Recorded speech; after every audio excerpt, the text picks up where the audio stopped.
Hi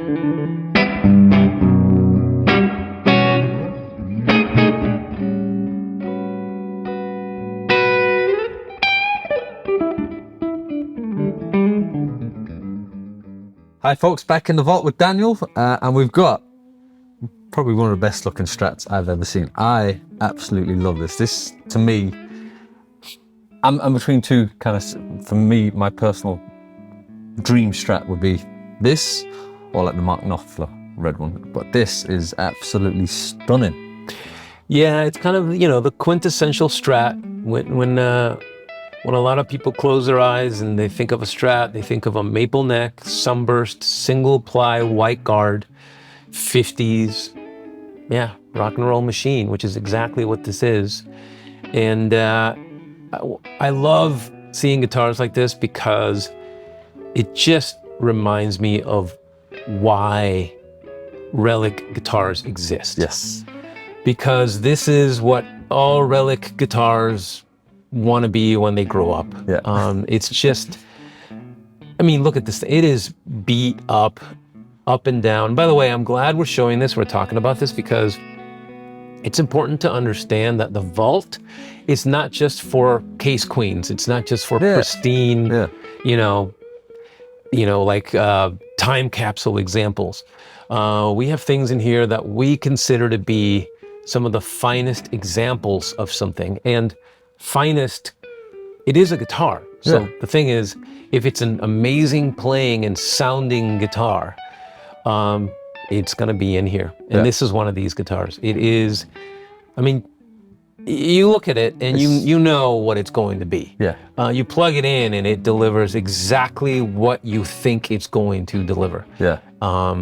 It's the quintessential Strat. It is a 50s, you know, maple neck Strat with, and by the way, if you look at, you can see it's three-tone sunburst, so it's already post 58.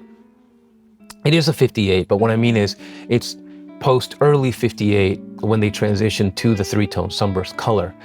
And the reason why I mention that is because that kind of places this guitar in a pretty unique window of time when the pickups of these guitars were definitely different. Yeah. It was no longer the early 50s. By the way, there's nothing wrong with early 50s Fender pickups. They're fantastic, obviously. But they were winding them a little bit hotter. I don't know if the magnets are different. I don't know exactly the reason why, but these pickups already fall in kind of the next generation of Fender Strat pickups.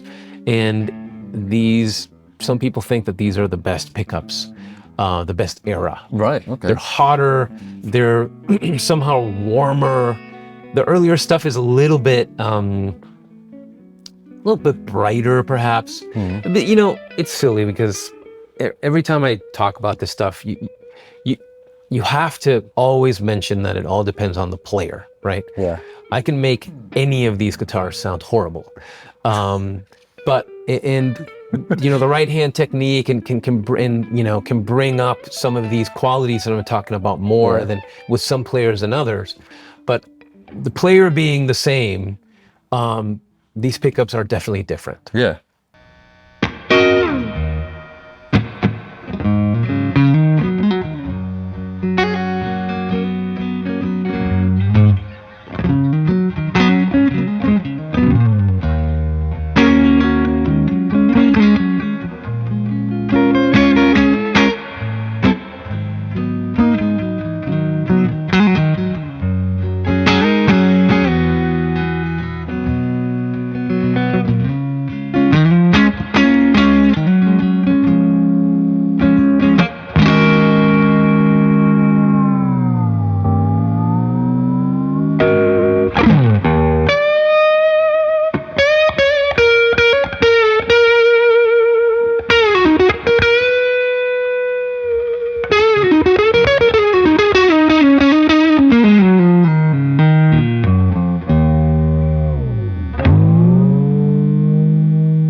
There's got to be some stories to this guitar as well. I mean, we've got the cigarette burn up there, so it's, you assume it's been played live?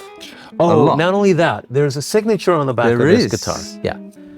And That alone, we can't confirm that it belonged to this person necessarily. I don't know how it got there.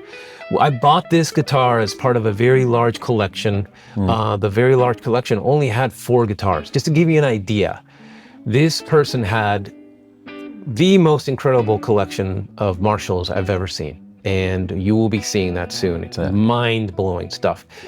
But if a guy who has that many Marshalls only has 4 guitars, you know that this guitar is very good. Yeah. Now, he has other guitars that are modern that he's keeping. He has a couple other vintage guitars that he's keeping as well. But he has very few guitars compared to amps. And this is, you understand why as soon as you pick this up. Yeah. It is just a great, great Strat. Yeah. I mean, those of you who are wondering, it says Otis Rush. Mm-hmm. No, we can't confirm anything. Right. He was a lefty player, which would, this is a righty guitar. Yeah. And the wear on the guitar would suggest that it was not played by a lefty. But the thing is that he was a lefty player that played with the low E on the bottom, so, or on the top. In other words, really with the guitar So upside down. Right, yeah, essentially. Right. Okay. which means that the wear pattern could actually still be correct. Yeah. But who knows? The point is the guitar was played a lot, and you can feel it. Because of that, you can see the wear on the board. That's a lot of wear, which means those frets would have been gone. It was refretted. That's one of the main and only mods that this guitar has. It was refretted with bigger frets. It has a new nut, and because of that, it plays beautifully. It does play very good. I have to say, I was playing it the other day. It feels wonderful. Yeah, and again, those pickups are truly magical. It's just one of those guitars, one of those windows, one of those eras of these guitars that are just spectacular. Oh, that's another mod. I'm glad you did that. 5-way. The original 3-way is in the original case, but it was changed to 5-way, which makes so much sense. Yeah. If it's a player Strat, if it's a guitar, if it's a Strat that was played a lot, you can almost bet that it was changed to a 5-way. Yeah. And that sounds phenomenal. It does, doesn't it? Yeah. Not that you can tell by me just doing that noise and pointing at it, but that anyone who does get the chance to play this, it does sound good. Anyway, such a cool guitar. Definitely, I don't know. To me, that's, if I had a Strat, that's what I would want it to be like. Yeah, I'm with you. That, like I said, from my own selfish point of view, I've always loved the Mark Knopfler kind of red one as well. But when you, like you said, when you think of a Strat, that is it, And I love, like you said, it's the guitar that a relic guitar wants to be when it grows up. A lot of people look at heavy relic instruments and go, "A guitar could never look like that." Well, yeah, it can. Apparently it can. Yeah. Daniel, thanks for explaining the story behind arguably one of the best Strats I've ever come across, looks-wise. I mean, stunning. But again, we get trades all the time. People at home, if you want to trade stuff in, or, you travel the country looking for these gems, and we get them here at the vault. Yeah, we just picked this up from Colorado, so yeah. There you go, cool. So keep an eye out for more videos from the vault, of course, folks, featuring stunning items like this. In the meantime, like and subscribe, and we'll see you later.